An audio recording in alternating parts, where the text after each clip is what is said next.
Hey folks, welcome back to Canada's Boxing Channel. This is another career retrospective. These are the videos that I like making the most because I really am mostly interested in boxing history.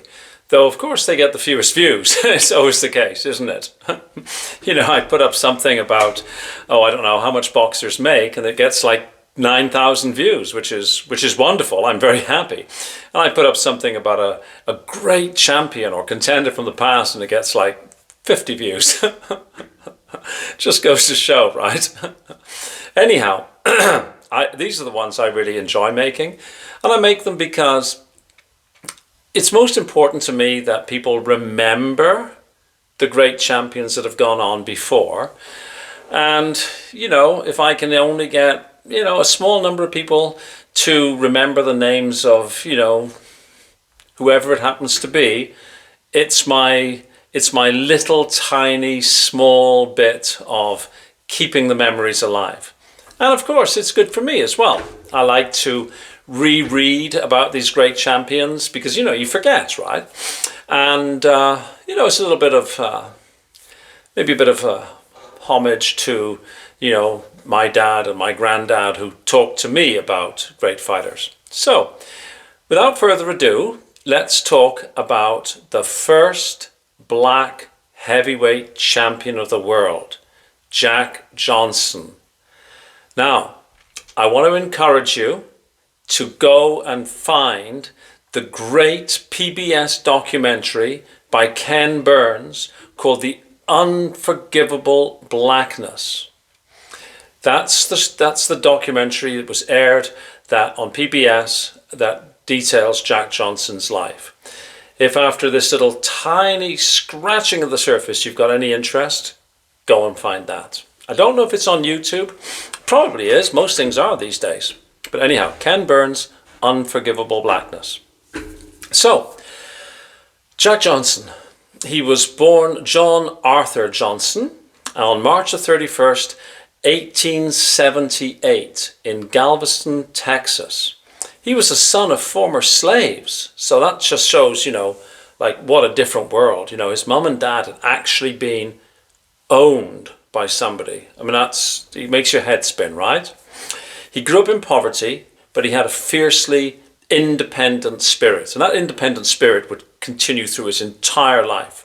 He never wanted to be defined or contained. He was always a person who, as he once famously said, the best way to ignore racism was simply to pretend it wasn't there. He's the person who really marched to the beat of his own drum, as we'll touch on here.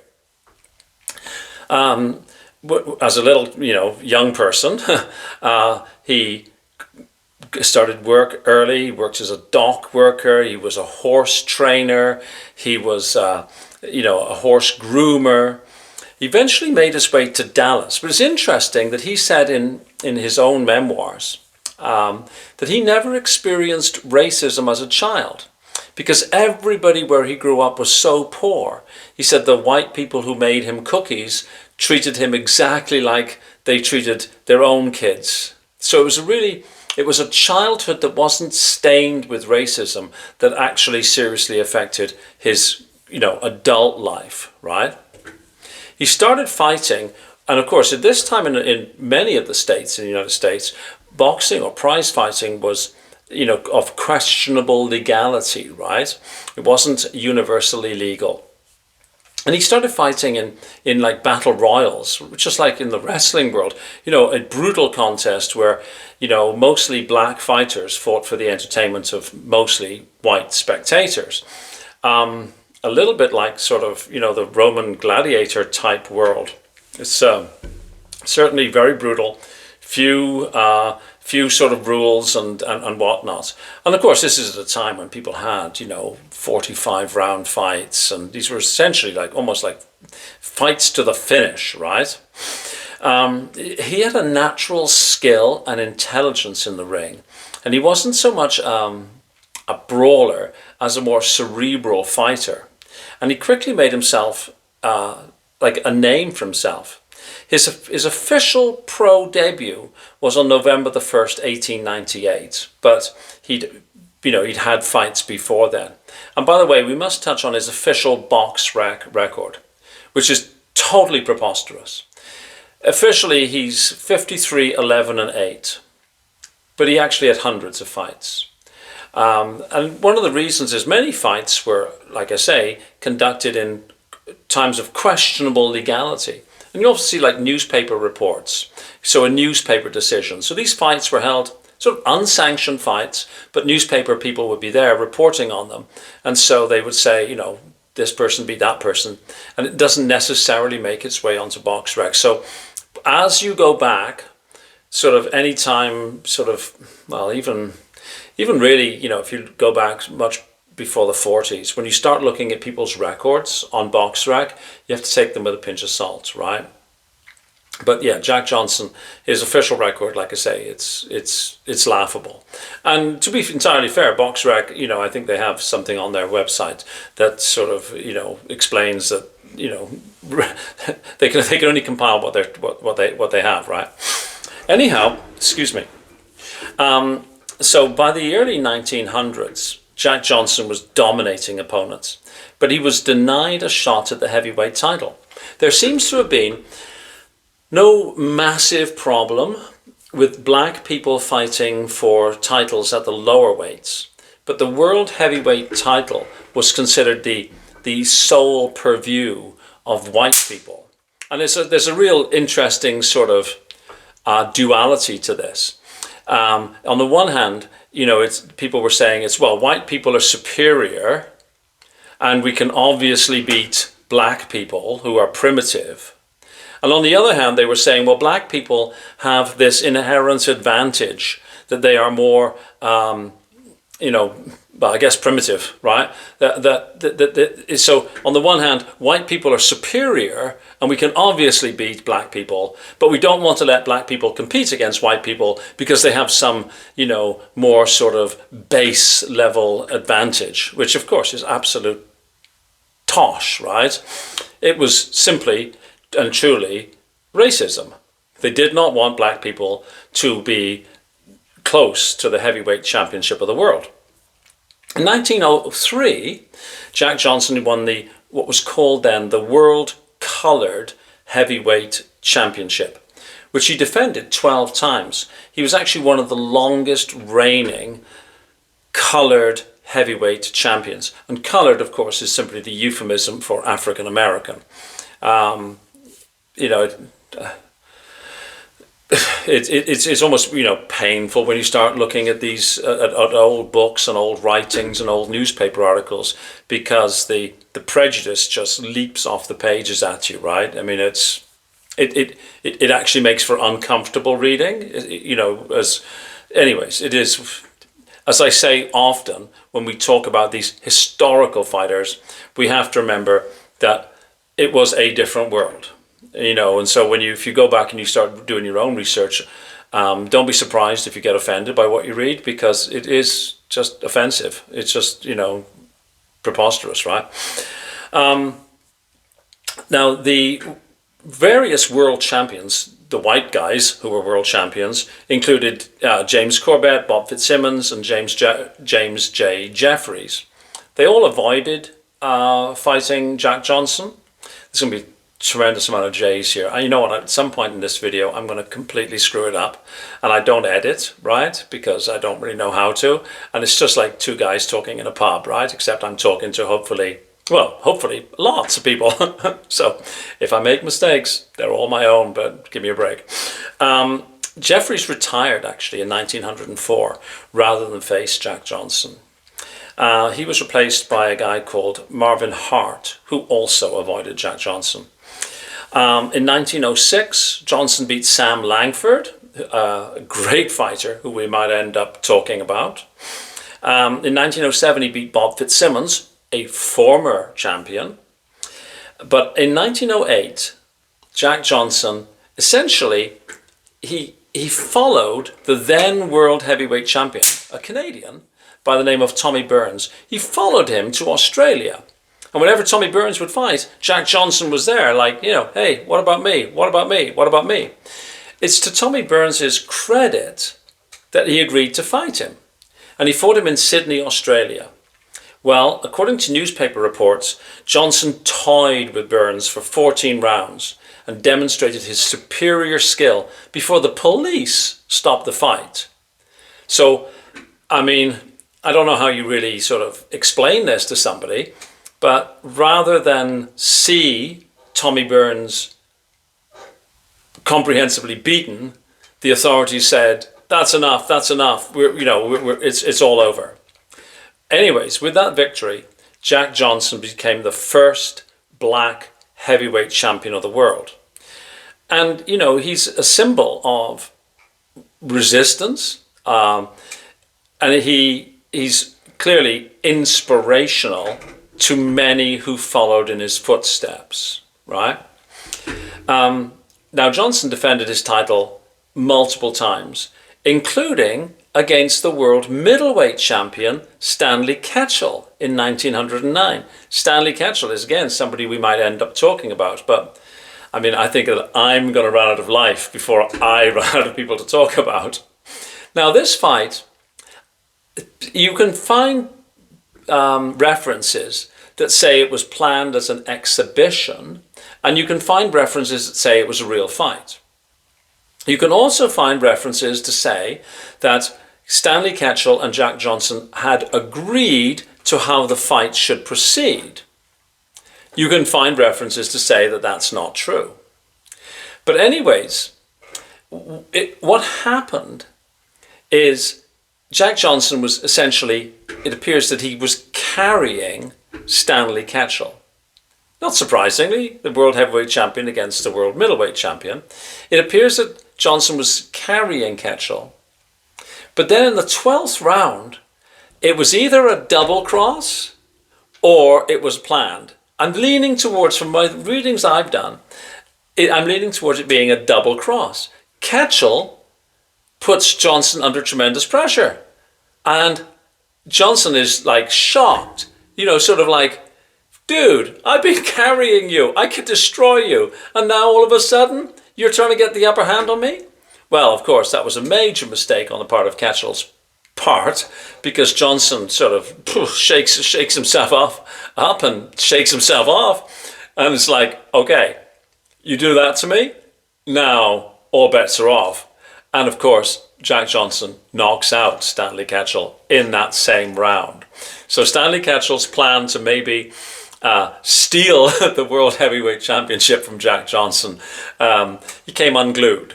If you're going to poke the bear, you better poke the bear enough for the bear to go down.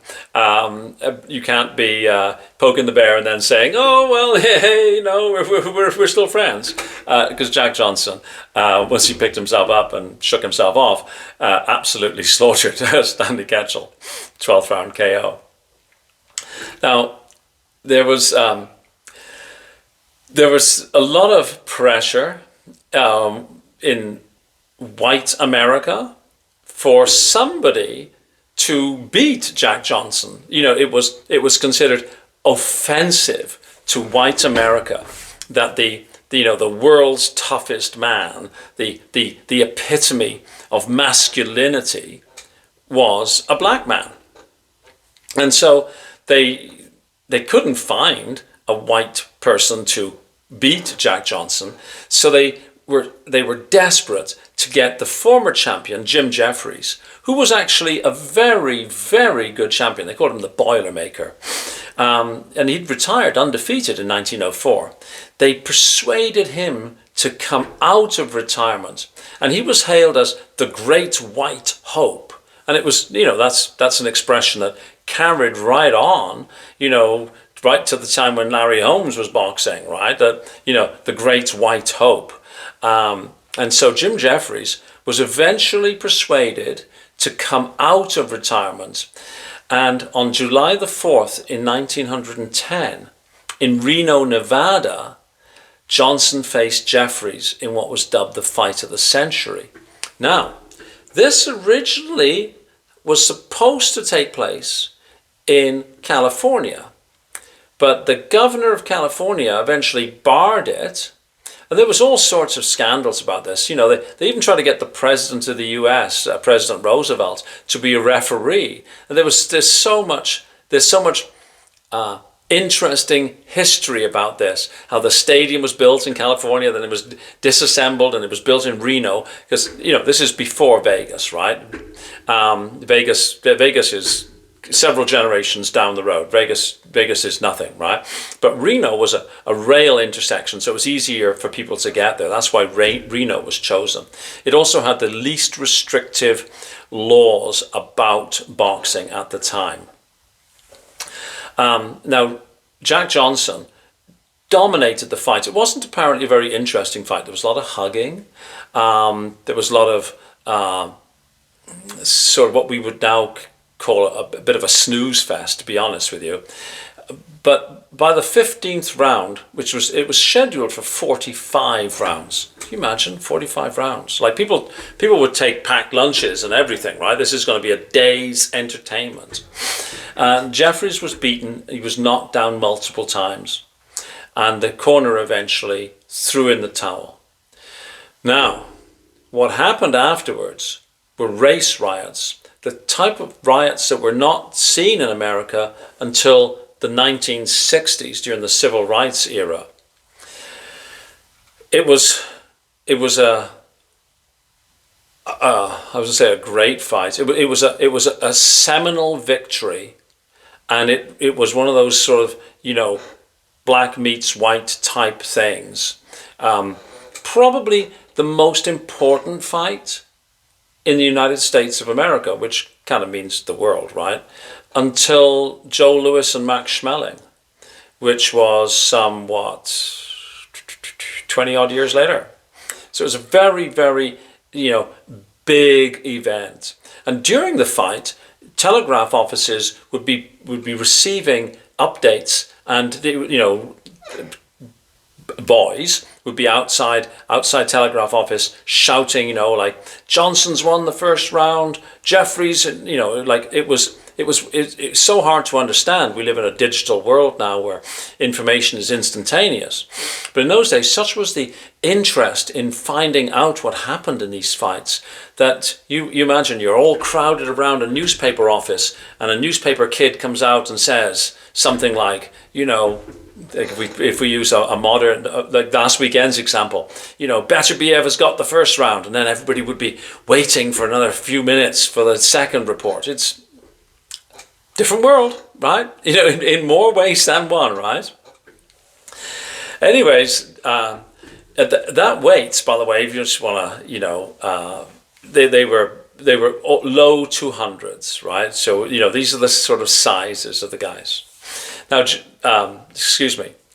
Jack Johnson continued to defend his title until in 1915 he was beaten by Jess Willard in round 26 of 45.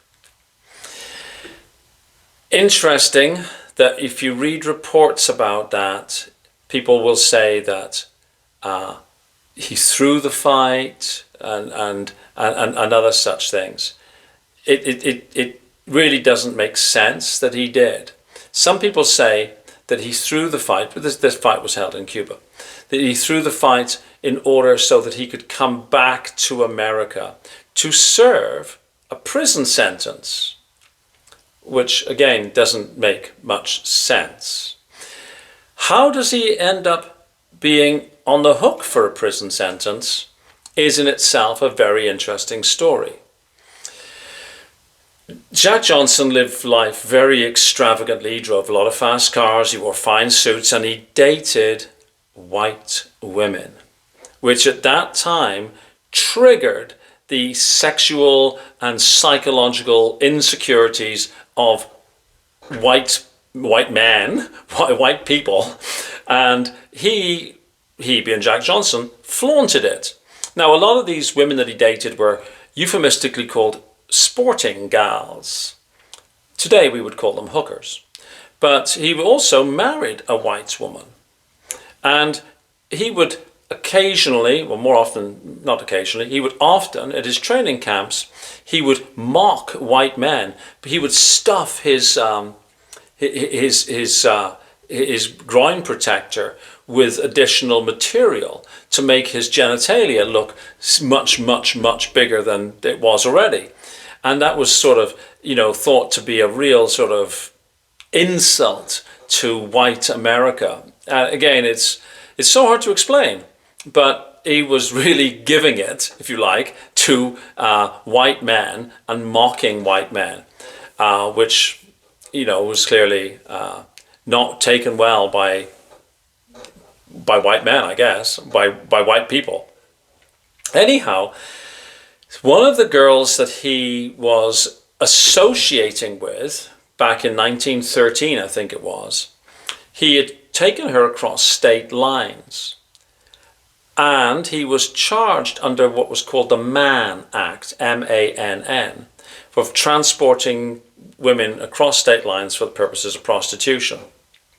Now, the so-called evidence that supported this charge is flimsy at best.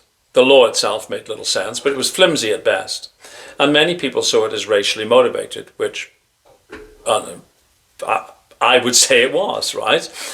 To avoid prison, Jack Johnson skipped the United States, and he carried on fighting. He would fight in Cuba, Venezuela, Mexico.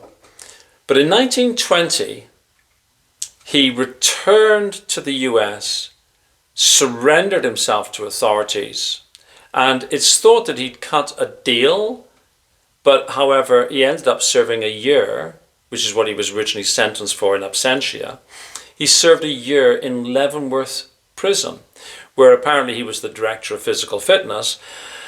And people say that he got a lot of, good treatment from the guards because, of course, he was still a very, very famous person. Well, who knows, right? They also said that he got into trouble because he wouldn't follow the rules. Again, Jack Johnson was a person who would not follow rules. He did not want to be confined. There's a famous story about he was speeding. He loved to drive fast cars. He was speeding and he was stopped by a cop somewhere in America. I can't remember where. And the cop said, you're speeding. It's a $50 fine. So Jack Johnson gives him $100 and says, keep the change because I'll be coming back this way later on.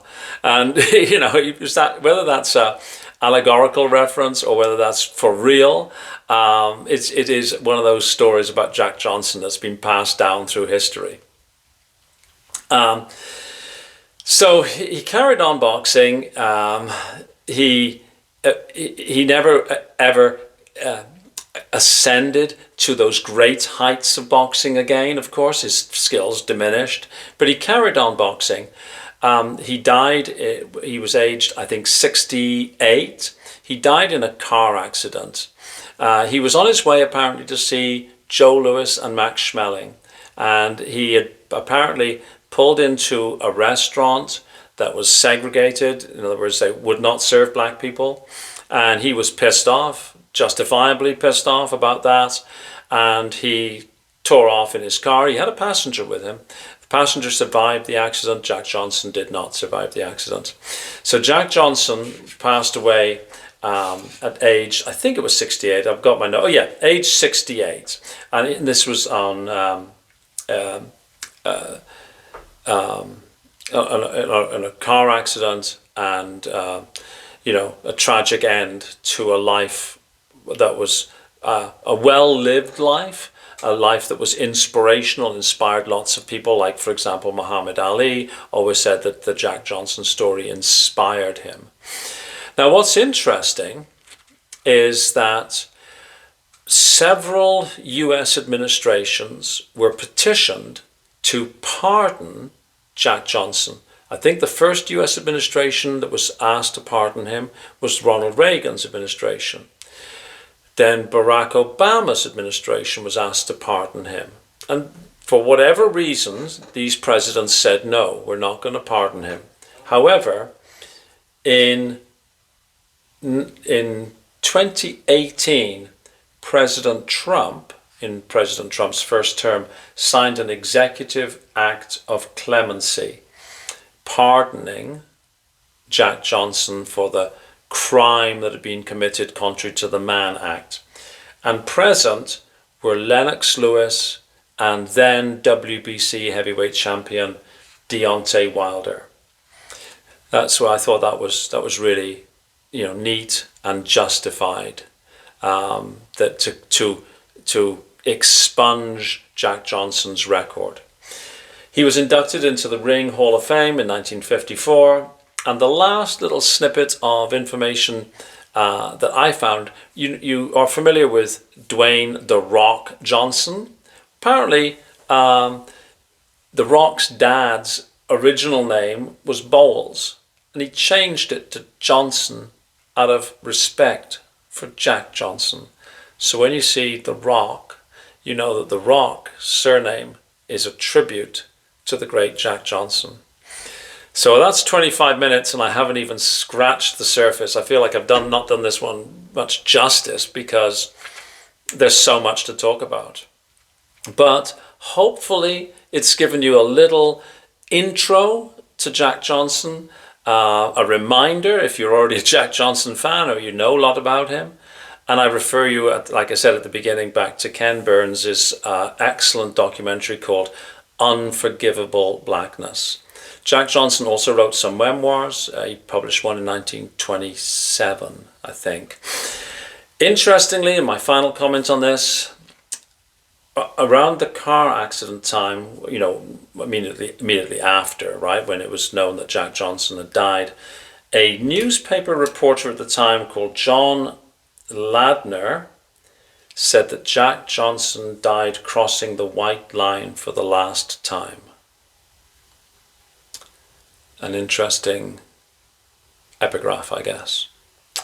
Okay, there we go. That's all I've got for this one. Please let me know what you think. Please let me know who you would like to see me talk about when I do these historical ones. I plan on sticking to heavyweights for the moment, and then when I sort of run out, we'll work our way down. And there are also some excellent YouTube channels out there that deal with historical fighters. And again, I encourage you to, like me, subscribe to some of those channels. And if you like this video, please like, please share, please subscribe to this channel, and have a fabulous day. Cheers. Bye-bye.